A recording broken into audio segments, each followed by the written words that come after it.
Hello students and welcome to my channel Anita Shiksha. आज हम पढ़ेंगे लॉस्ट स्प्रिंग चैप्टर जो एनीस जंग के द्वारा लिखा हुआ है और ये आपकी रेनबो बुक का 4th चैप्टर है।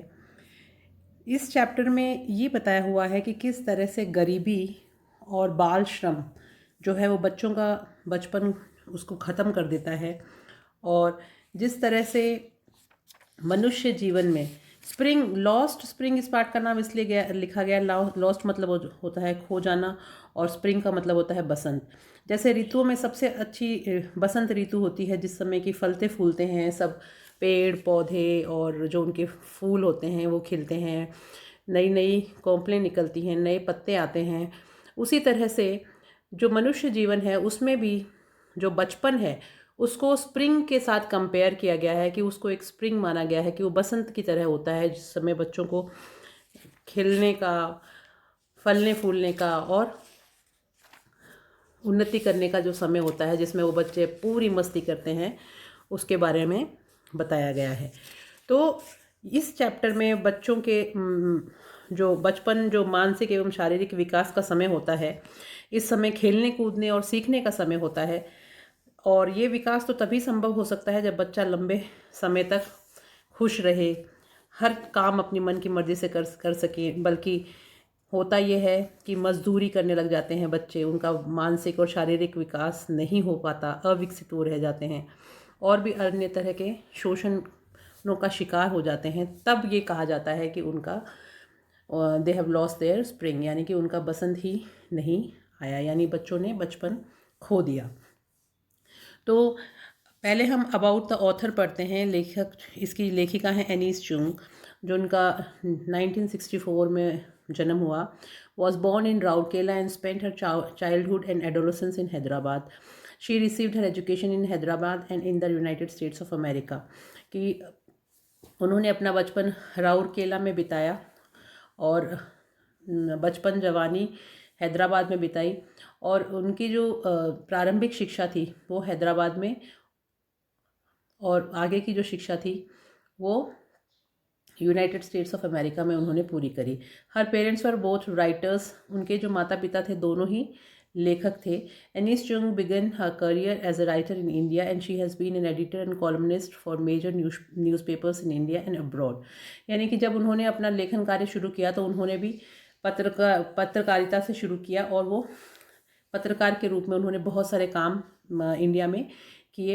And has authored several books, और उन्होंने बहुत सारी किताबें भी लिखी। The following is an excerpt from her book titled लॉ spring stories of stolen childhood. ये जो कहानी है ये भी उनकी एक किताब का ही अंश है जिसमें बताया गया कि किस तरह से बच्चे अपना बचपन खो देते हैं। Here she analyses the grinding poverty and traditions which condemn these children to a life of exploitation. कि किस तरह से ये जो बच्चे हैं शोषण का शिकार हो जाते हैं गरीबी के कारण, या जो उनकी जो परिवार में जो परंपरा चली आ रही होती है कि जिस काम को वो कर रहे होते हैं उसी को ही वो आगे करते रहते हैं। जैसे इस पार्ट में हमें देखने को मिलेगा कि जो चूड़ी बनाने का काम जो फिरोज़ाबाद में होता है वो कई पीढ़ियों से परिवार में एक परंपरा के रूप में करा जा रहा था और आगे से आगे बच्चे वही सीखते जा रहे थे। उनके अलावा उनको कोई और दूसरा काम आता भी नहीं था। अब देखिए हम स्टार्ट करते हैं chapter. Sometimes I find a रूपी इन द गार्बेज। अब चैप्टर शुरू करने से पहले मैं आपको बता दूं कि इसके अंदर 2 स्टोरीज़ हैं। एक स्टोरी साहिब नाम के बच्चे की है जो कि सीमापुरी इलाके में रहता है, जो दिल्ली के बहुत नज़दीक है, लेकिन फिर भी वो दिल्ली के नज़दीक नहीं माना जाता उस इलाके को, क्योंकि उनका जो रहने का तरीका है, खान पान का तरीका है, तो वो जो है वो दिल्ली में रहने वाले लोगों से बिल्कुल भिन्न है। कि ये लोग कचरे में से कचरा उठा के, कचरे को बेच के और उससे अपने रोज़ी रोटी कमाते हैं।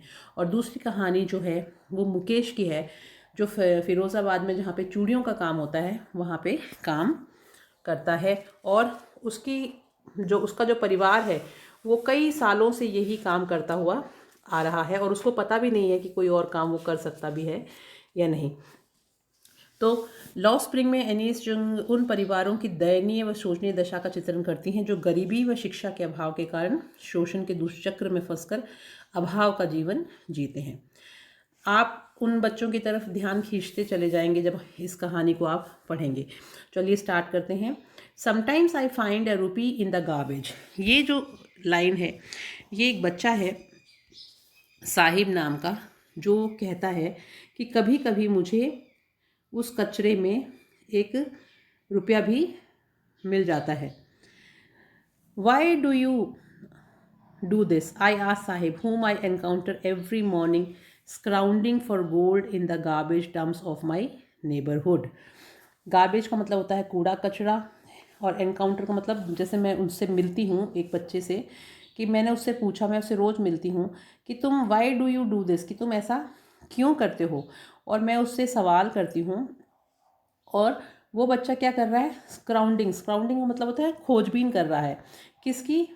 जो ढेर है, डंप्स है, जो कचरे का जो ढेर, गार्बेज यानी कचरा, कचरे के ढेर के अंदर वो किसी चीज़ की खोजबीन कर रहा है। वो कह रहा है मैं इसमें सोना ढूंढ रहा हूँ, डंप्स ऑफ माई नेबरहुड, और वो भी बिल्कुल मेरे पड़ोस में जहाँ पे कूड़े कचरे का ढेर लगा होता है वहाँ पे वो कुछ ढूंढ ढूंढ रहा होता है।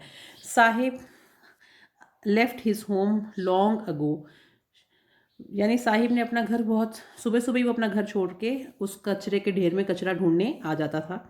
She amidst the green field of Dhaka, his home is not even a distant memory. There were many storms that swept away their fields and homes. His mother tells him that's why they left looking for gold in the big city where he now lives. Storms का मतलब होता है तूफान, और memory यानी यादें। यानी वो बच्चा ऐसे कहता है कि कभी कभी मुझे कूड़े कचरे में एक रुपया मिल जाता है। यहाँ से पाठ स्टार्ट होता है। मैंने उससे पूछा कि तुम यह क्यों करते हो? मैंने जब साहिब से पूछा तो उसने कहा कि साहिब अपना जो घर है वो सुबह सुबह ही छोड़ के वहाँ आ जाता है। ढाका के हरे भरे खेतों के बीच उसका घर हुआ करता था, जो उसकी यादों में रह गया है। कई तूफान आए थे जो उसके खेतों और घरों को बहा कर ले गए थे। उसकी माँ ने उसे बताया, ये सारी बातें उसने मुझे बताई। इसी कारण से वे वहाँ वो सब चीज़ें छोड़कर यहाँ आ गए थे सोने की तलाश करने, बड़े शहर में जहाँ वह अब रहता था। यहाँ पे सोने की तलाश में यानी पैसा कमाने के लिए यूज़ किया गया है। I have nothing else to do, he mutters, looking away, go to school, I say glibly, realising immediately how hollow the advice must sound. Glibly का मतलब होता है लापरवाही के साथ, और मटर्स मतलब बुदबुदाना, यानी अस्पष्ट भाषा में कोई चीज़ को बोलना। स्वेप्ट अवे यानी बहा कर ले जाना, और ब्रॉडली यानी खुलकर। और कि लेखिका इसमें ये कहती हैं कि मुझे करने को कुछ और काम नहीं है। वो कहता है मेरे को करने को कुछ और काम नहीं है। वह दूसरी ओर देखते हुए उत्तर देता है जब वो उससे पूछती है कि तुम ये काम क्यों करते हो? स्कूल जाया करो, मैंने उससे बहुत लापरवाही से कहा, तुरंत यह महसूस करते हुए कि मेरी सलाह शायद निरर्थक या खोखली प्रतीत होगी। मेरे पड़ोस में कोई स्कूल नहीं है। उसने क्या कहा कि मेरे पड़ोस में कोई स्कूल नहीं है, जब वे स्कूल बना देंगे तब मैं चला जाऊंगा। यानी मैंने तो उसको एक सिर्फ ये प्रश्न पूछा था कि तुम स्कूल क्यों नहीं जाते, तो उसने कहा कि there is no school in my neighbourhood, when they built one I will go, कि मेरे पड़ोस में कोई विद्यालय है ही नहीं, और जब वो बनाएंगे तब मैं चला जाऊंगा। If I start a school will you come, I ask half joking, yes he says smiling broadly, कि मैंने उससे पूछा खुलकर, ब्रॉडली यानी खुलकर वो मुस्कुराया, और उसने कहा कि हाँ ज़रूर आऊँगा। जब मैंने उससे पूछा कि अगर मैं विद्यालय शुरू करूँगी तो क्या तुम मेरे विद्यालय में पढ़ने आओगे, तो वो मुस्कुरा के बोला कि बिल्कुल आऊँगा। A few days later I see him running up to me, is your school ready. फिर मैं कुछ दिनों बाद में जब मैं वापस उस बच्चे से मिली तो वो भागता हुआ मेरी तरफ आया, और उसने मुझसे पूछा कि क्या आपका स्कूल तैयार हो गया? It takes longer to build a school, I say, embarrassed at having made a promise that was not meant, but promises like mine abound in every corner of his bleak world. यानी कि अब school बनाने में काफ़ी समय लगता है। मैं असमंजस में से उसको उत्तर देती हूँ कि ऐसा वादा करने के लिए कारण जिसे पूरा करने का मेरा कोई इरादा ही नहीं था, लेकिन मेरे जैसे वादे उसकी जो नीरस और निराशपूर्ण दुनिया थी उसके हर कोने में भरे पड़े थे, अगर देखा जाए तो। जिस तरह से मैंने भी उसको एक ऐसे ही वादा कर दिया और मैं उसको पूरा नहीं कर सकती थी। After months of knowing him I ask him his name. उसे काफ़ी दिनों तक जब मैं जानती थी, तो जानने लगी, जब मैं उसे काफ़ी दिनों से बातें कर रही थी, I ask him his name, तो मैंने उससे उसका नाम पूछा। साहिबे आलम ही अनाउंसेस, और उसने नाम अपना बताया, Sahibe Alam. He does not know what it means, उसको इस शब्द का मतलब भी नहीं पता था। If he knew its meaning lord of universe, कि अगर उसको पता होता कि ब्रह्मांड के जो मालिक हैं उनको बोलते हैं साहिबे आलम, यानी भगवान। He would have a hard time believing it, तो वो उस चीज़ को विश्वास ही नहीं कर पाता। Unaware of what his name represents he roams the streets with his friends. Unaware का मतलब होता है अनभिज्ञ होना, कि उसे अपने नाम का मतलब भी नहीं पता था और वो वहाँ पर उन गलियों में घूम रहा था और अपने दोस्तों के साथ में। And an army of barefoot boys who appear like the morning birds and disappear at noon. Over the month I have come to recognise each of them. तो लेखिका ये कहती हैं कि इन बच्चों को मैं बहुत टाइम से देख रही हूँ कि ये सारे के सारे घर से सुबह सुबह निकल आते हैं और उस कचरे के ढेर में सोने की तलाश में, यानी उस कचरे के ढेर में ढूंढते हैं कि कोई इनके लिए कोई अच्छी चीज़ इनको वहाँ पे मिल जाए। और काफ़ी महीनों से जब मैं इनको देख रही हूँ तो मैंने इनको देखा है कि नंगे पाँव ही वहाँ पर आते हैं, सुबह सुबह आते हैं और दोपहर में ना जाने कहाँ गायब हो जाते हैं, यानी कि जैसे इनकी ड्यूटी पूरी हो जाती है उसके बाद में कहीं चले जाते हैं।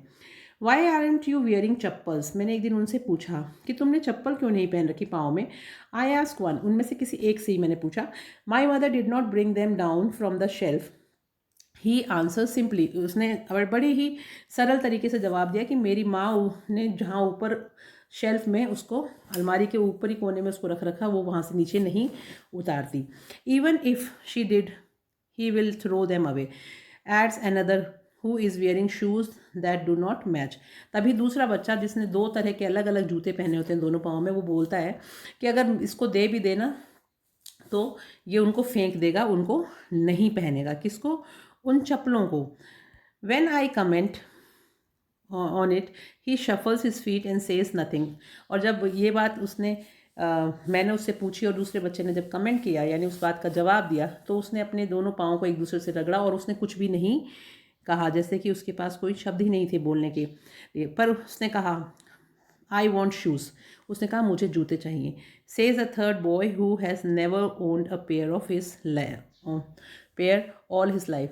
ये तीसरे बच्चे ने कहा जिसने आज तक कभी अपनी ज़िंदगी में जूते पहने ही नहीं थे।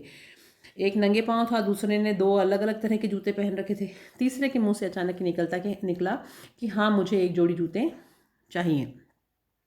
Travelling across the country I have seen children walking barefoot in cities on village roads. यानी कि पूरे देश में जब मैंने भ्रमण किया, लेखिका कहती हैं, तो मैंने बहुत सारे बच्चों को देखा जो नंगे पाँव, बेयर फुट का मतलब होता है नंगे पाँव, मैंने उनको घूमते हुए देखा है, शहरों में, गाँव में, सड़कों पर। It is not lack of money but a tradition to stay barefoot is one explanation I wonder. तो मुझे लगता है कि ये भी एक तरह का जवाब है जो वो लोग देते हैं कि हमारे को नंगे पाँव चलना ही ज़्यादा अच्छा लगता है, इसलिए हम नंगे पाँव चलते हैं। If this is only an excuse to explain away a perpetual state of poverty. Perpetual का मतलब होता है स्थायी और पॉवर्टी यानी गरीबी। एक्सक्यूज़ का मतलब होता है बहाना और ट्रेडिशन का मतलब होता है परंपरा। कि ये सारी की सारी जो बहाने बनाए गए कि भाई ऐसी परंपरा है कि हमें शूज़, पाँव जो हैं वो नंगे ही रखने हैं, हमारे को कुछ भी पाँव में नहीं पहनना। आगे देखिए, I remember a story a man from Udupi once told me. एक बार उदुपी के एक व्यक्ति ने मुझे कहानी सुनाई थी। As a young boy he would go to school past an old temple where his father was a priest. वो कहता है कि जब मैं छोटा बच्चा था तो मैं एक मंदिर के पास से गुजरता था जिस मंदिर के अंदर मेरे पिताजी पुजारी हुआ करते थे। He would stop briefly at the temple and pray for a pair of shoes. वो कहता है कि मैं बिल्कुल जानबूझ के उस मंदिर के सामने रुकता था और बहुत ही ध्यान से पूजा किया करता था और कहता था, भगवान से प्रार्थना करता था कि मेरे को एक जोड़ी जूते कहीं से मिल जाएं। 30 years later I visited his town and the temple which was now drowned in an air of desolation. Desolation का मतलब होता है खालीपन या उजड़ा हुआ। In the backyard where lived the new priest, there were red and white plastic chairs. अब a young boy dressed in a grey uniform wearing socks and shoes arrived painting and threw his school bag on a folding bed. Looking at the boy, I remembered the prayer another boy had made to the goddess when he had finally got a pair of shoes. Let me never lose them, the goddess had granted his prayer. Young boys like the son of the priest now wore shoes, but many others like the rag pickers in my neighborhood remain shoeless. यानी अब वो उस कहानी को जब याद करती हैं तो वो देखती हैं कि वो बच्चा जूतों की एक जोड़ी के लिए प्रार्थना करता है। 30 वर्ष बाद वो जब उसी नगर में जाती हैं, उसके नगर में जाती हैं, उसके मंदिर में गईं जहाँ अब खालीपन एवं उजाड़ का वातावरण था। पिछवाड़े में, बैकयार्ड यानी पिछवाड़ा, पिछवाड़े में जहाँ अब नया पुजारी आ गया था वहाँ लाल एवं सफ़ेद प्लास्टिक की कुर्सियाँ रखी हुई थी। एक लड़का जिसने सलेटी रंग की वर्दी, जुराबें, जूते ये सब पहन रखे थे वहाँ हाफता हुआ आया और उसने अपना स्कूल का थैला सिमट जाने वाले पलंग के ऊपर फेंक दिया। लड़के की ओर देखते हुए मुझे दूसरे लड़के की प्रार्थना का स्मरण हुआ। यानी इस बच्चे को जब मैंने देखा तो मुझे वो पहले वाला बच्चा याद आया जो उसने देवी माँ से प्रार्थना की थी और मुझे ऐसा लगता है उसे अंत में जूते प्राप्त हो गए थे। मैं इन्हें कभी नहीं खोऊंगा। क्यों? क्योंकि उसने बहुत प्रार्थना करके जैसे उस बच्चे ने मांगे थे वैसे ही देवी ने उसकी प्रार्थना स्वीकार कर ली थी और वर्तमान पुजारी का जो पुत्र था, पुत्र के जैसे लड़के अब जूते पहनते हैं। यानी कि ये बहुत पहले की बात है कि जब उस पहले वाले पुजारी के बच्चे ने प्रार्थना की थी, अब वो दोबारा जब उस मंदिर में गई तो पुजारी दूसरा था पर उसका भी एक बेटा था, इसके पास शूज़ थे। तो ऐसा लगता है जैसे उस पुजारी के बेटे की प्रार्थना सुन ली गई हो और अब इस पुजारी के बच्चे के पास में शूज़ हैं। तो वर्तमान पुजारी के पुत्र जैसे लड़के अब जूते पहनते हैं, किंतु कई अन्य जैसे मेरे पड़ोस में जो कचरा बीनने वाले बच्चे हैं ये आज भी जूतों के बिना ही हैं। My acquaintances with the barefoot rag pickers leads me to Seemapuri. यानी नंगे पैर कचरा बीनने वालों से जो मेरा परिचय था मुझे वो सीमापुरी में ले जाता है। A place on the periphery of Delhi yet miles away from it metaphorically. यानी कहने का मतलब यह है कि जो दिल्ली के सीमा पर तो है लेकिन अन्य प्रकार से, यानी दिल्ली से मीलों दूर है। Those who live here are squatters who came from Bangladesh back in 1971। यानी जो लोग यहाँ रहते हैं वे अवैध रूप से, स्क्वाटर्स यानी अवैध रूप से सरकारी भूमि पर कब्जा किए हुए हैं। ये Those who live here are squatters come from Bangladesh back in 1971 और ये बांग्लादेश से 1971 में आए थे। Sahibs family is among them और साहिब की जो परिवार है वो भी इनमें से एक ही है। Simapuri was then a wilderness, it still is, but it is no longer empty.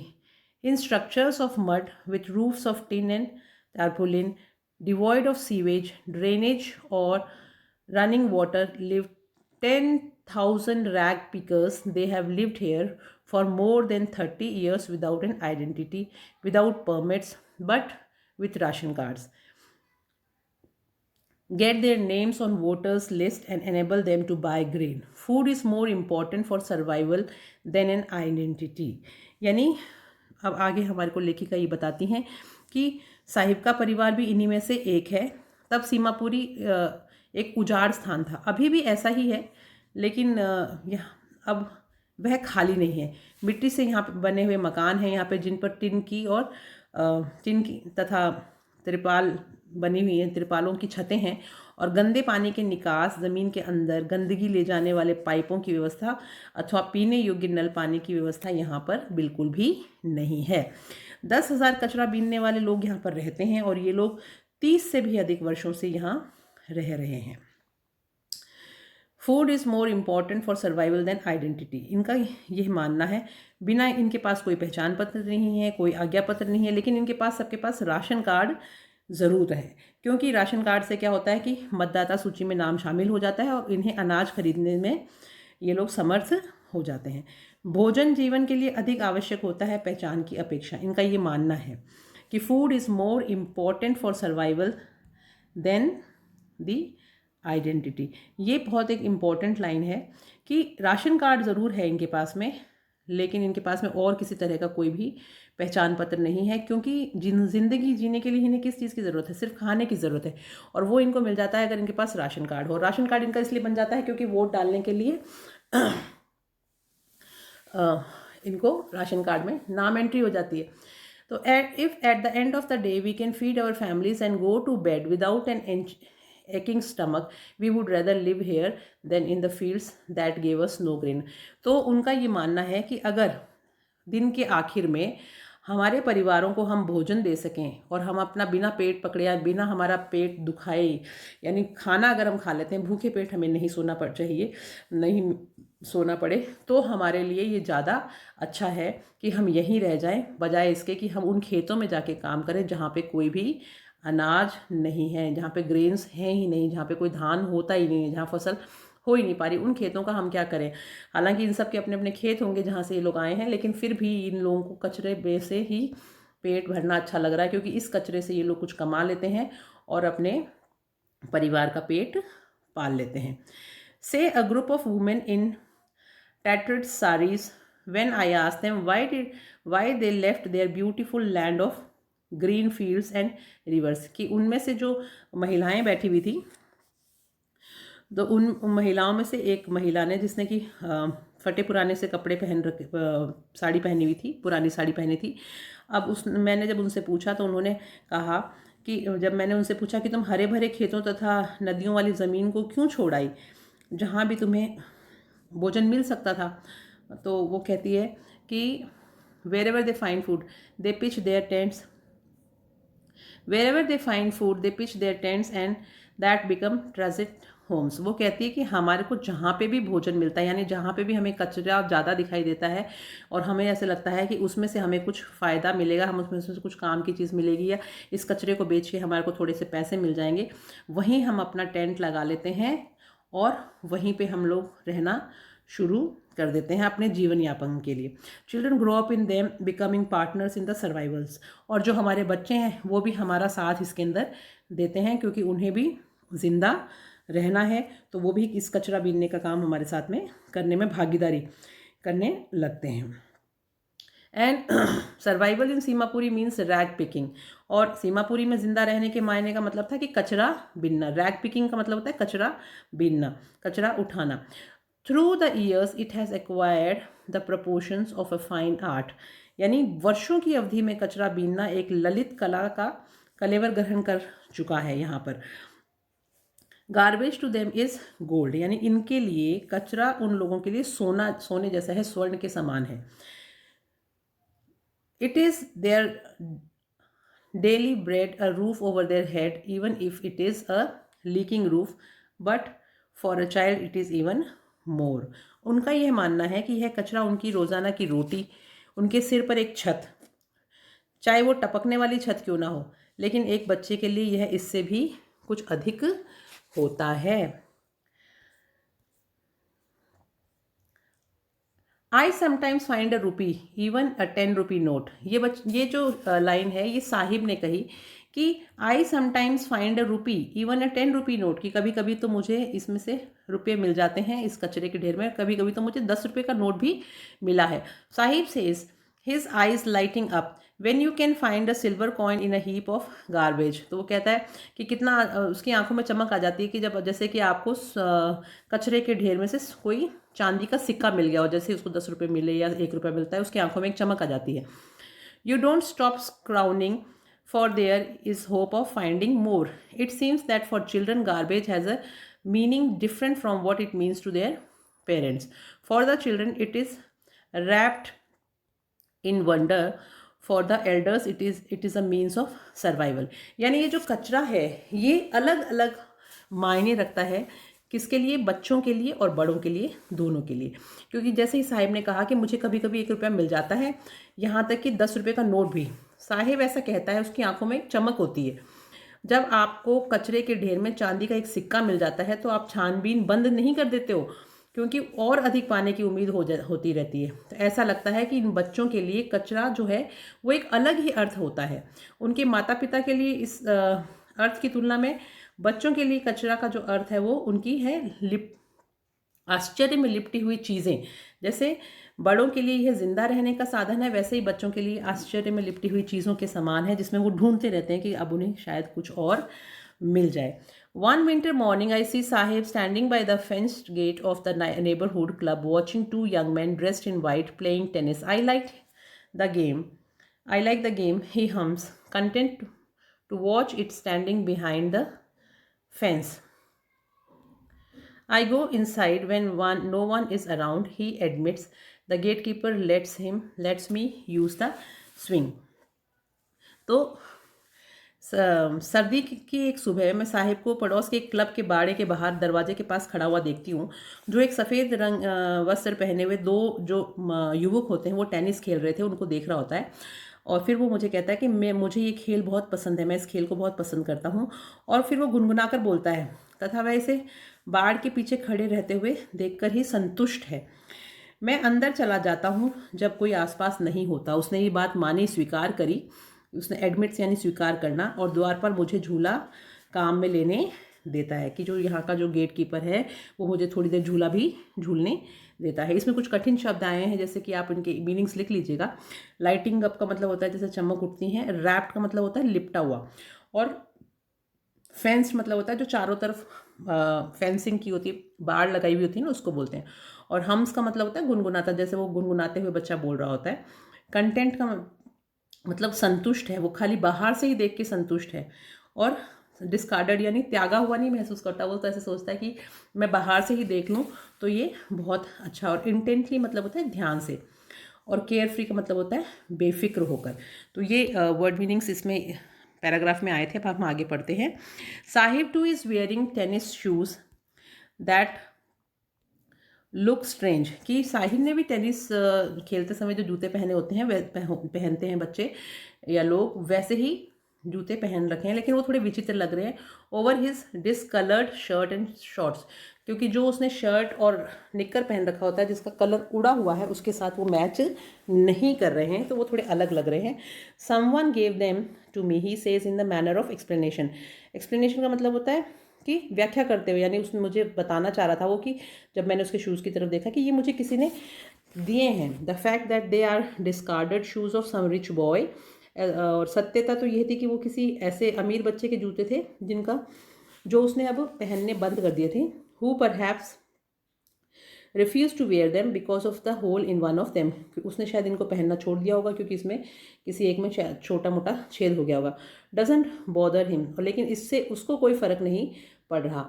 For one who has walk barefoot even shoes with a hole is a dream come true, क्योंकि ऐसा बच्चा जिसने जो हमेशा नंगे पाँव ही चलता रहा, उसको अगर एक जोड़ी जूता मिल गया चाहे उसमें छेद हो तो भी उससे कोई फ़र्क नहीं पड़ता, क्योंकि उसको तो ऐसा लगता है कि उसका सपना पूरा हो गया शूज़ मिलने का। But the game he is watching so intensely is out of his reach, लेकिन वो जो खेल वो देख रहा है इतने ध्यान से, इंटेंटली मतलब ध्यान से, वो उसकी पहुंच के तो बहुत ही बाहर है। This morning Sahib is on his way to the milk booth. In his hand hand is a steel canister. I now work in a tea stall down the road. आज सुबह जब मैं साहिल से मिली तो उसके हाथ में एक स्टील का कनिस्तर था जिसमें दूध था, एंड उसने मुझे बताया कि वो आजकल एक चाय की दुकान पे काम करता है जो वहाँ नीचे दुकान रोड के निचले हिस्से पर बनी हुई है। He says pointing to the distance, और उसने इशारा किया दूरी पर वो दुकान मुझे दिखाई। I am paid 800 rupees and all my meals, उसने कहा कि उसको वहाँ पे 800 रुपये मिलते हैं काम करने के, और उसको दोनों टाइम का खाना भी वहाँ पे फ्री मिलता है। Does he like the job? I ask his face. His face I see has lost the carefree look. तो लेखिका ये कहती है कि मैंने उससे पूछा कि क्या तुम्हें ये काम पसंद है, तो वो कुछ नहीं बोला, लेकिन लेखिका को समझ में आ गया कि अब उसने अपनी वो आज़ादी खो दी है। ये जो लाइन है, he has lost the care free look, ये इसीलिए कही गई है कि अब उसने वो अपनी आज़ादी खो दी थी। The steel canister seems heavier than the plastic bag, कि जो स्टील का कनस्तर था वो उस प्लास्टिक के बैग से काफ़ी भारी नज़र आ रहा था, जो वो रोज़ अपने कंधे पर उठाकर कचरे का लेके जाया करता था। यानी कि अब वो कमाने लग गया है। इस लाइन से ये समझ में आता है कि किस तरह से उसका बचपन अब ख़त्म हो चुका है, क्योंकि अब वो रोज़ी रोटी कमाने के चक्कर में पड़ गया है और उसको अब इतना भारी कनस्तर भी वहाँ से उठाना पड़ रहा है। So the bag was his and the canister belongs to the man who owns the tea shop. Sahib is no longer his own master.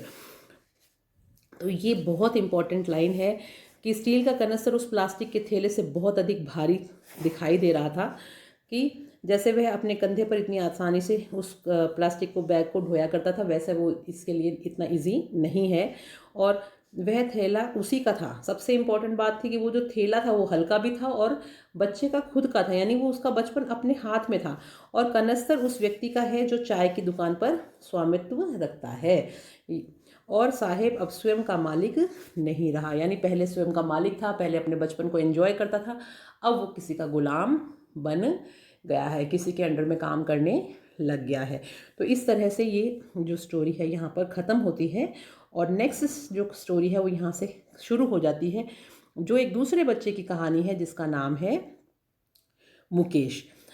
I want to drive a car. जिस तरह से जो पहला हमने कहानी पढ़ी थी उसमें जो पार्ट स्टार्ट हुआ था वो कैसे स्टार्ट हुआ था, वो ये कह के स्टार्ट हुआ था कि मुझे कभी कभी कूड़े कचरे में 1 रुपया मिल जाता है। उसी I want to drive a car, इसमें कहानी शुरू होती है मुकेश नाम के बच्चे से। तो Mukesh insist on being his own master, I will be a motor mechanic, he announces. तो थोड़ा सा उस कहानी से हल्का सा भिन्न है कि इसमें मुकेश ये कहता है कि मैं कार चलाना चाहता हूँ, यानी मुकेश स्वयं का स्वामी होने पर ज़्यादा जोर देता है। वो सोचता है कि मैं अपना खुद का काम करूँ, मैं एक मोटर सुधारने वाला मिस्त्री बनूंगा, और यह वह घोषणा करता है। Do you know anything about cars, I ask. मैंने उससे पूछा कि क्या तुम्हें कारों के बारे में कुछ पता है। I will learn to drive a car, उसने कहा कि मैं कार चलाना सीख लूंगा। He answers looking straight into eyes, और उसने सीधा मेरी आंखों में आंखें डालकर ये बात कही। His dreams looms like a mirage amidst the dust of streets that fills his own fill his town Firozabad, famous for its bangles. Every other family in Firozabad is engaged in making bangles. It is the center of India's glass blowing industry, where families have spent generations working around furnaces, welding glass, making bangles for all the women in the land, it seems. मैं car चलाना सीख लूँगा, वह उत्तर देता है, और सीधे मेरी आंखों में देखते हुए उसने कहा। और उसका जो सपना था वो मृग मरीचिका की भांति फिरोज़ाबाद नामक उसके शहर की गलियों में भरी धूल के बीच अस्पष्ट दिखाई देता सा दिख रहा था। यह शहर जहाँ की चूड़ियों के लिए प्रसिद्ध, बहुत यहाँ की चूड़ियाँ बहुत प्रसिद्ध हैं। फिरोज़ाबाद का हर दूसरा परिवार चूड़ियाँ बनाने में लगा है। यह भारत के कांच धमन, यानी कांच को आकार प्रदान करने वाली यहाँ पर भट्टियाँ लगी हुई हैं, उसका उद्योग केंद्र है। यहाँ के परिवारों ने कई पीढ़ियाँ भट्टियों के चारों ओर काम करते हुए, कांच जोड़ते हुए तथा देश की सभी औरतों के लिए चूड़ियाँ बनाते हुए बिता दी हैं, ऐसा प्रतीत होता है। सीम्स का मतलब होता है प्रतीत होना। आगे देखिए, Mukesh family is among them, none of them know that it is illegal for children like him to work in the glass furnaces with high temperature in dingy cells without air and light, that the law of enforced could get him and all those 20,000 children out of the hot furnaces where they slog their daylight hours, often losing the brightness of their eyes. Mukesh's eye beam as he volunteers to take me home, which is proudly says is being rebuilt. यानी मुकेश का जो परिवार है वो भी इन्हीं में से एक है। उनमें से कोई भी नहीं जानता कि उस जैसे बच्चों के लिए ऊंचा तापमान जो इन भट्टियों में होता है, ये जो भट्टियां हैं गंदी अंधेरी कोठरी में जहां हवा और रोशनी का तो बिल्कुल ही कमी है, काम करना गैर कानूनी है। अगर कानून को लागू किया जाए तो वह ऐसे उसे तथा उन सभी 20,000 बच्चों को गर्म भट्टियों से बाहर निकलवा सकते हैं जहां वे दिन का समय कड़ी मेहनत करते हैं और गुजारते हैं। प्राय अपनी आंखों की चमक वो लोग वहाँ खो देते हैं, क्योंकि ये जहाँ पर पानी की कमी होगी, जहाँ पर रोशनी नहीं होगी, जहाँ पे हवा नहीं होगी, भट्टियाँ तेज चलेंगी, तो वो उसका इफेक्ट जो है, जो कांच उछलता रहेगा, उससे बच्चों की आंखें खराब हो जाती हैं। तो लेखिका इसमें आगे कहती हैं कि मुकेश की आंखें जो हैं वो प्रसन्नता से चमक उठती हैं जब वह उसको कहता है कि क्या आप मुझे मेरे साथ मेरे घर चलेंगी। तो वो उस चीज़ में अपना गर्व महसूस करता है और वापस उससे पूछता है कि क्या आप मेरे साथ मेरे घर चलेंगी। Mukesh I beam as he volunteers to take me home, which is proudly says he is being rebuilt. He walks down stinking lane choked with garbage, past homes that remains hovels and crumbling walls, wobbly doors, no windows, crowded with families of human and animals coexisting in the primeval state. He stops at the door of such house, bangs a wobbly iron door with his foot and pushes it open.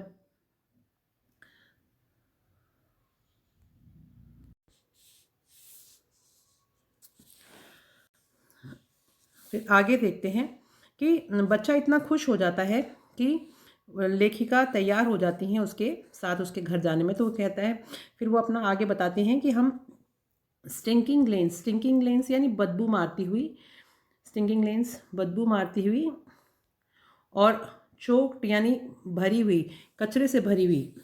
तो हम दुर्गंध से भरी हुई, कचरे से अटी पड़ी गलियों में से चलते हैं और उन घरों के पास से टूटती हुई दीवारों वाली गंदी झोपड़ियाँ बनी हुई हैं जिनके दरवाजे डगमगाने वाले हैं, जो खिड़कियों से, जिनमें खिड़कियाँ तो हैं ही नहीं, खिड़कियों रहित हैं वो, जिनमें मनुष्य एवं जानवरों के परिवार पुराने ज़माने की भांति साथ साथ ही जीते हैं।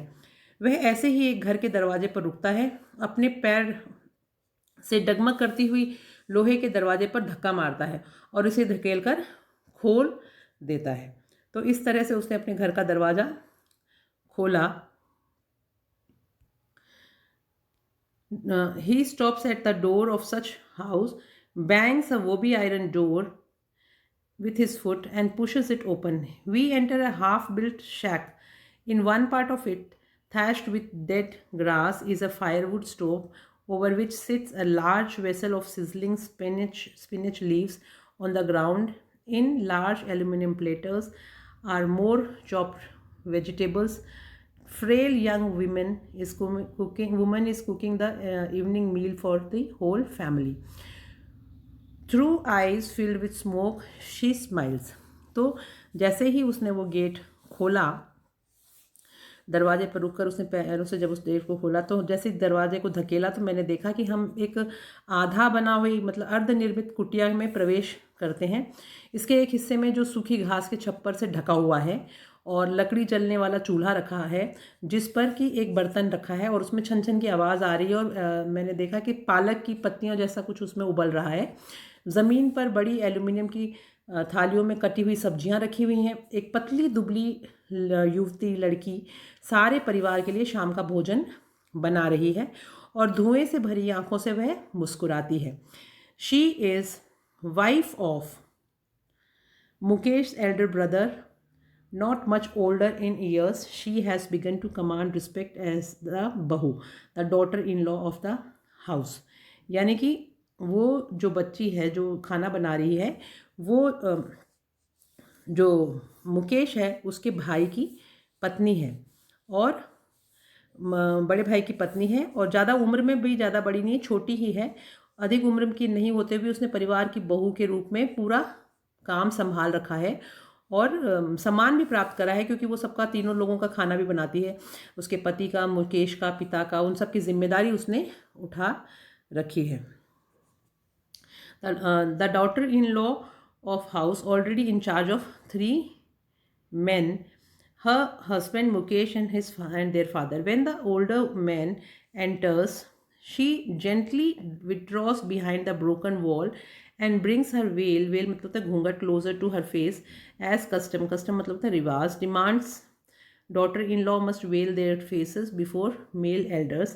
In this case, the elder is an impoverished bangle maker.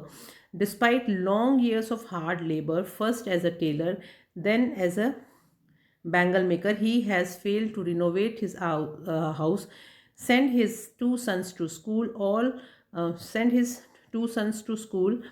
All he has managed to do is teach them what he knows, the art of making bangles.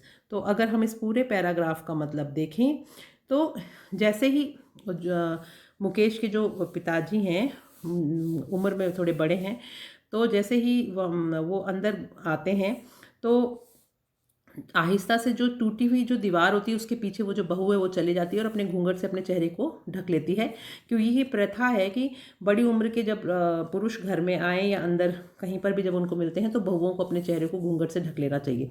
तो इस मामले में बड़ी उम्र का पुरुष चूड़ी बनाने वाला जो व्यक्ति है वो एक शक्तिहीन और कंगाल व्यक्ति दिखाई दे रहा है। क्यों? क्योंकि वो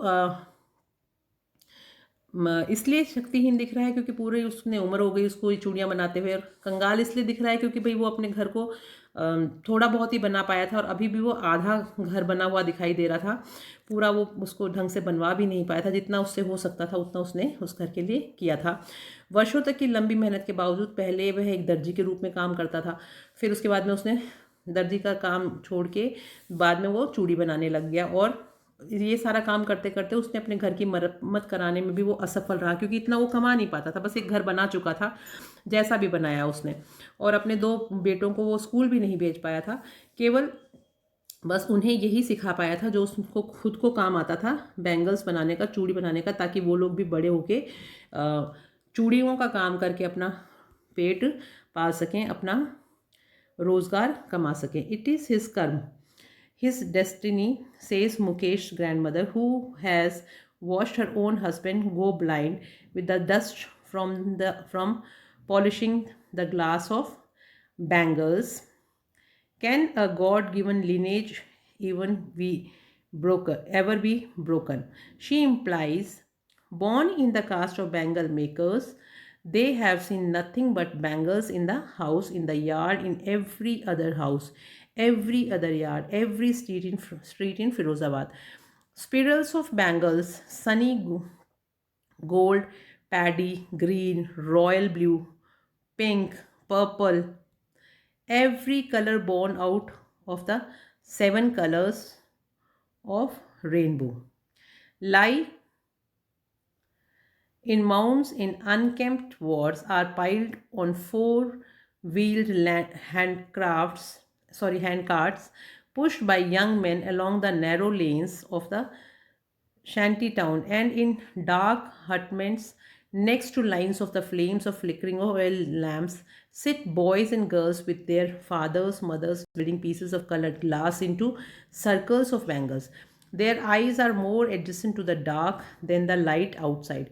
That is why they often end up losing their eyesight before they become adults. बहुत ही दयनीय स्थिति है यहाँ पर, क्योंकि जो मुकेश की दादी हैं वो बोलती हैं कि यह इसकी नियति है। मुकेश की दादी बोलती हैं, जिसने चूड़ियों के कांच की पॉलिश करने से उड़ती हुई धूल से अपने पति को भी उसने अंधा होते हुए देखा था। यानी उसने देखा था कि उसकी जो दादी थी कि उनके आंखों के सामने उनके हस्बैंड यानी उनके पति जब ये काम करते थे चूड़ियों का तो वो अंधे हो चुके थे, उनको दिखना बंद हो गया था। और फिर आगे वो कहते हैं क्या ईश्वर प्रदत्त ये वंश परंपरा हमारी है, आप इसको चाहे माने चाहे नहीं माने, हम इसके दादाजी भी यही काम करते थे, इसके पिताजी भी यही करते हैं और अब ये भी यही काम करेगा। चूड़ी बनाने वालों की जाति में पैदा होकर उन्होंने चूड़ियों के अतिरिक्त और कुछ भी नहीं देखा है। घर में, बाहर अहाते में, प्रत्येक दूसरे मकान में, प्रत्येक दूसरे अहाते में, फिरोज़ाबाद की यहाँ तक कि गली गली में चूड़ियों से के मालनुमा बंडल आपको देखने को मिलेंगे। चमकदार सुनहरे, धान जैसे हरे, नीले, गुलाबी, बैंगनी और रेनबो जैसे, इंद्रधनुष के जैसे 7 रंगों वाले अलग अलग कलर की हर तरह की यहाँ पे आपको चूड़ियाँ देखने को मिलेंगी बिना संवरे अहाते में, बड़े बड़े ढेरों में यहाँ पे पड़ी रहती हैं, यानी बंडल्स के बंडल्स पड़े रहते हैं यहाँ पे, जैसे 4 पहिए वाले जो हाथ से चलाने वाली जो गाड़ियाँ होती हैं उनके में इसके ढेर लगे हुए हैं, जिन्हें झोंपड़ियों के इस शहर की संकरी गलियों में युवा लोग धकेलते रहते हैं, क्योंकि वहीं पे वो बनती हैं और वहीं से वो सप्लाई की जाती हैं। तो अंधेरी झोंपड़ियों में टिमटिमाते दीपकों की ज्वालाओं की पंक्ति के आगे लड़के लड़कियां उनके माता पिता के साथ बैठे रहते हैं। रंगीन कांच के टुकड़ों को चूड़ियों में गोलाकार आकृतियों में वो जोड़ते हुए दिखाई देते हैं, और उनकी आंखों का समायोजन बाहर की रोशनी की अपेक्षा अंधेरे के साथ अधिक रहता है। यानी कहने का मतलब है कि अंधेरे के साथ ज़्यादा कंफर्टेबल वो लोग फील करते हैं, क्योंकि अंधेरे ही अंधेरे में रहते हैं। इसलिए वे प्राय अपनी आंखों की रोशनी, जब तक वो बड़े होते हैं, एडल्ट्स होते हैं, तब तक वो अपनी आंखों की रोशनी खो देते हैं। Savita, a young girl in a drab pink dress, sits alongside an elderly woman. Savita नाम की एक बच्ची भी अपनी बड़ी बुजुर्ग महिला के साथ में बैठी हुई है। सोल्डरिंग पीसेस ऑफ ग्लासेस, वो भी चूड़ियों को जो है वहाँ पे आग में मोड़ने की कोशिश कर रही हैं, उससे बना रही हैं चूड़ियाँ। As her hands move mechanically like the tongs of a machine, यानी और उसके जो हाथ हैं वो जैसे मशीन के जो औजार काम करते हैं फटाफट फटाफट उठा के कोई चीज़ को जोड़ने का, वैसे उसके हाथ काम कर रहे हैं।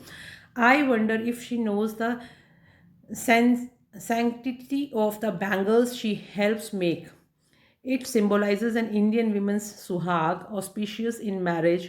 It will dawn on her suddenly one day when her head is wrapped with a red veil, her hands dyed red with henna and red bangles rolled upon her wrist. यानी कि अभी तो ये बच्ची खुद ही इन चूड़ियों को बना रही है, इन छोटे छोटे कांच के टुकड़ों से खूबसूरत चूड़ियाँ बना रही है, लेकिन ये जानती नहीं है कि एक टाइम ऐसा आएगा जब यही चूड़ियाँ इसका सुहाग बन जाएंगी, और इसको माथे पे सिंदूर लगा दिया जाएगा, घूंघट पहना दिया जाएगा, और इसको मेहंदी लग जाएगी, और ये दुल्हन बन जाएगी। तो यही चूड़ियाँ ये खुद भी पहनेगी किसी पवित्र दिन।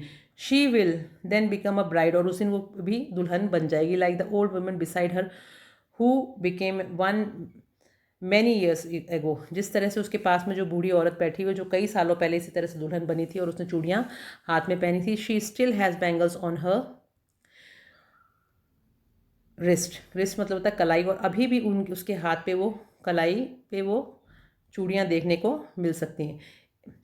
एक वक्त शेर भर खाना भी नहीं खाया, और वो उसके मुंह से आवाज़ निकल रही होती है कि मैंने एक वक्त भी पेट भर खाना नहीं खाया, यानी कि इतने सालों में उसको याद आता है कि उसने आज तक कभी भी इतना काम करने के बावजूद उसने कभी भी भरपेट खाना नहीं खाया है।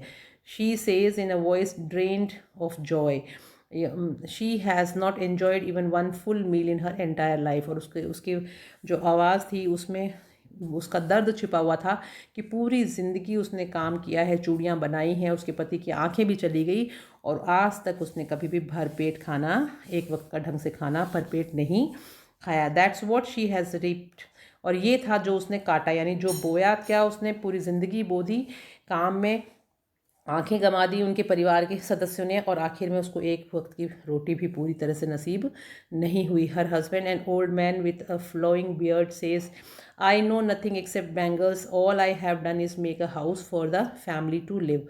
और वो जो उसका हस्बैंड वहाँ बैठा होता है पास में, जिसकी सफ़ेद दाढ़ी आई हुई होती है, वो कहता है कि मैं इस काम के अलावा और कोई भी काम नहीं जानता, और यहाँ तक कि मैंने इस काम को करने में और इस काम की मदद से कम एक घर तो बना दिया मेरे परिवार के लिए। Hearing him one wonders if he has achieved what many have failed in their life time. अगर उसकी बात को ध्यान से सुने तो ऐसा लगता है कि शायद घर बनाना ही उसके लिए एक मकसद था जो उसने पूरा कर दिया, और बाकी लोग तो ये भी नहीं कर पाते। He has a roof over his head, कम से कम उसने अपने घर के ऊपर एक छत तो बनाई। The cry of not having money to do anything except carry on the business of making bangles, not even enough of to eat rings in every home.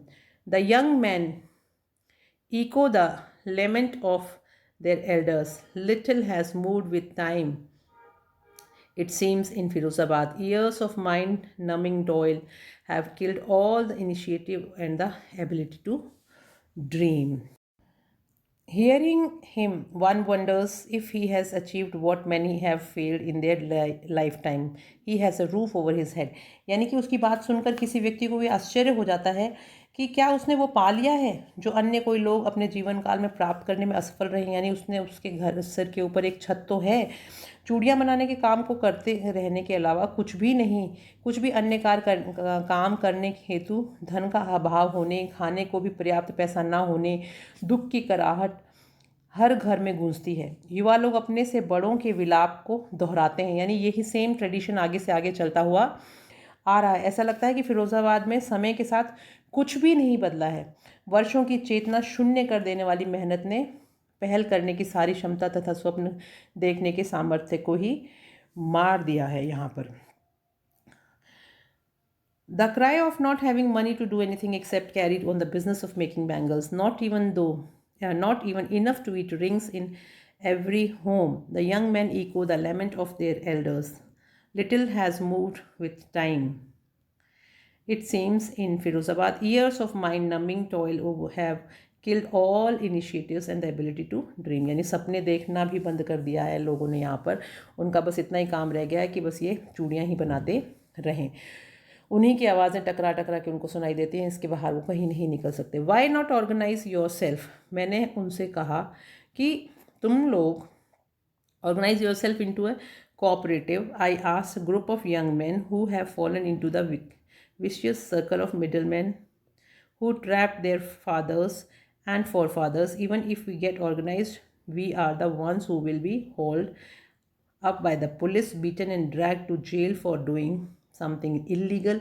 They say there is no leader among them, no one who could help them see things differently. Their fathers are as tired as they are, and they talk endlessly in a spiral that moves from poverty to apathy to greed and to injustice.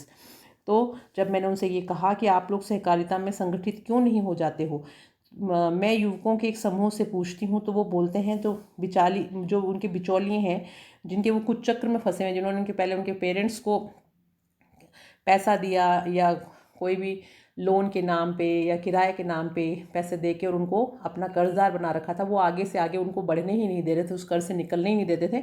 और अब वो उस कुचक्र में फंस चुके थे और उन्होंने कहा कि उनके पिताओं तथा पूर्वजों को जिन बिचौलियों ने फांस लिया है, अगर हम संगठित भी हो जाते हैं तो हमें ही पुलिस के द्वारा घसीट लिया जाएगा, पीटा जाएगा और जेल में डाल दिया जाएगा जैसे गार, और फिर उसके बाद में कोई गैर कानूनी कार्य करने के अपराध में हमें ही फंसा के सज़ा दी जाएगी। वे कहते हैं उन लोगों के बीच कोई मार्गदर्शक नहीं है, कोई भी ऐसा व्यक्ति नहीं है जो उन्हें किस अलग प्रकार से देखने में मदद कर सके कि भाई इन चूड़ियों के काम के अलावा वो और भी शिक्षित होकर कुछ काम कर सकते हैं। ऐसा कोई बताने वाला उनके पास नहीं है। उनके पिता उतने थके हुए हैं जितने वो स्वयं, यानी कि वो खुद भी अब इतनी छोटी छोटी उम्र में थक गए इतना काम कर करके। वे अंतहीनता के साथ उत्तरोत्तर बोलते चले जाते हैं, गरीबी से उदासीनता से लालच तथा अन्याय के बारे में। तो listening to them I see two distinct words, one of the family caught in the web of poverty. यानी उनकी बातों को सुन के यह स्पष्ट दिखाई देता है कि एक परिवार की दुनिया जो गरीबी के जाल में फंसी है और दूसरी burden by the stigma of caste in which they are born. तो पहली तो एक परिवार की दुनिया जो गरीबी के जाल में फंसी हुई है तथा जन्म की जाति के कलंक से दबी हुई है, और दूसरी दुनिया है साहूकारों की, बिचौलियों की। They are born the other vicious circle of the sahukars and the middlemen, the policemen, the keepers of the law. दूसरी दुनिया है साहूकारों की, बिचौलियों की, पुलिस वालों की, कानून को लागू करने वालों की, the bureaucrats and the politicians, और नौकरशाहों तथा राजनेताओं के कुचक्र की दुनिया। Together they have impose the baggage on the child that he can not put down. दोनों ने मिलकर बच्चे पर ऐसा बोझ लाद दिया है जिसे वह उतार ही नहीं सकता। To do anything else would mean to dare, and daring is not part of his growing up. यानी उस एहसास होने से पूर्व ही वह इसे उतारने की स्वाभाविक रूप से स्वीकार कर लेता है कि जितने स्वाभाविक रूप से उसके पिता ने उसको स्वीकार किया था कि उनको ये काम करना ही है, उतना ही वो भी स्वीकार कर लेता है कि यही उनके जीवन में होने वाला है और इसके अलावा उनको कुछ और करना भी नहीं है। When I sense a flash of it in Mukesh, I am cheered. I want to be a motor mechanic, he repeats. और इसके अलावा कुछ और वो लोग चुनौती स्वीकार भी नहीं करना चाहते और चुनौती देना उनके बड़े होने का हिस्सा भी नहीं है। जब मैं मुकेश के मुंह से ये बात सुनती हूँ तो मेरे दिमाग आंखों में एकदम क्षणिक चमक देखती हूँ उसकी आंखों में, मैं खुश हो जाती हूँ क्योंकि वो कहता है कि मैं एक मोटर सुधारने वाला मिस्त्री बनना चाहता हूँ। वह इस बात को दोबारा दोहराता भी है। I want to be a motor mechanic, he repeats. He will go to the garage and learn. और वो कहता है कि वह किसी गैराज में जाएगा और काम सीख लेगा। लेकिन I will walk, he insist, but the garage is long way from his home. मैंने उससे कहा कि तुम्हारे घर से तो गैराज बहुत दूर है। I will walk, he insist, और उसने जोर देते हुए कहा कि मैं वहाँ तक पैदल चल के चला जाऊँगा, वॉक कर लूँगा। Do you also dream of flying a plane. तो मैंने फिर उससे थोड़ा और जिज्ञासा से पूछा कि क्या तुमने कभी हवाई जहाज़ उड़ाने का स्वप्न भी देखा है। तो ही इज सडनली साइलेंट, वो अचानक ही शांत हो जाता है। No, he says, staring at the ground, और ज़मीन की तरफ घूरते हुए कहता है कि in his small murmur there is an embarrassment that has not yet turn into regret. उसकी छोटी सी गुनगुनाहट में एक लज्जा का भाव दिखाई देता है और अभी पश्चाताप में भी परिवर्तित नहीं हुआ है वो। और वो कहता है he is content to dream of cars that he sees hurtling down the street of his town. Few airplanes fly over Firozabad. वो कहता है वह कारों का स्वप्न ज़रूर देखता है और उसको देख के वो संतुष्ट है क्योंकि वो उसने फिरोज़ाबाद में चलती हुई देखी हैं जिन्हें वह अपने शहर में गलियों में तेज़ दौड़ते हुए देखता है। तो उसके दिमाग में एक वो सपना आया। लेकिन मुश्किल से ही कोई वायुयान फिरोज़ाबाद के ऊपर से उड़ते हैं, इसलिए उसने कभी वायुयान उड़ाने के बारे में कोई सपना नहीं देखा। तो इस तरह से हमने ये पूरी कहानी पढ़ी कि पहली जो कहानी थी वो साहिब की थी कि साहिब का परिवार दिल्ली में सीमापुरी के पास में निवास करता है और वो अतिक्रमणकारी थे जो 1971 में बांग्लादेश से आए और कचरा बीन के अपना पालन पोषण वो लोग करते थे। और दूसरी जो कहानी वो हमने पढ़ी वो हमने मुकेश की कहानी पढ़ी कि जो फिरोज़ाबाद में एक चक्रव्यूह में फंसा हुआ है चूड़ी बनाने वालों के, लेकिन फिर भी उसने एक सपना देखने की हिम्मत करी कि वो मैकेनिक बनना चाहता है और खुद गाड़ी का ड्राइवर बनना चाहता है। तो ये देख के लेखिका काफ़ी खुश होती हैं कि सपने तो बच्चे देखते ही हैं लेकिन उनके सपने पूरे नहीं हो पाते। हमारे समाज की ऐसी व्यवस्थाएं हैं जिससे कि बच्चों का जो बचपन है वो कहीं खोता हुआ दिखाई दे रहा है। इसलिए उन्होंने इस पाठ का नाम रखा लॉस्ट स्प्रिंग। तो दो तरह की इसमें कुरीतियाँ बताई, पहली कि गरीबी के कारण और दूसरा बाल श्रम के कारण जो बच्चों का बचपन छिनता हुआ चला जा रहा है। आई होप आपको ये कहानी अच्छे से समझ में आ गई होगी। नेक्स्ट चैप्टर में हम इसके क्वेश्चन आंसर्स करेंगे और अगर आपको बिल्कुल शॉर्ट में इसकी समरी भी चाहिए तो मैं एक बिल्कुल छोटी सी समरी भी पूरी की पूरी एक लेके आऊँगी, तो आप इसकी समरी भी पढ़ सकते हैं। सो आई होप आपको ये चैप्टर समझ में आया होगा। So all the best for your exams and do well in your exams. और मैं चलती हूँ, नेक्स्ट वीडियो हम क्वेश्चन आंसर्स के साथ में मैं फिर लेके आती हूँ। और तब तक के लिए bye bye and have a nice day and please don't forget to like, subscribe and share my channel. Thank you, have a nice day.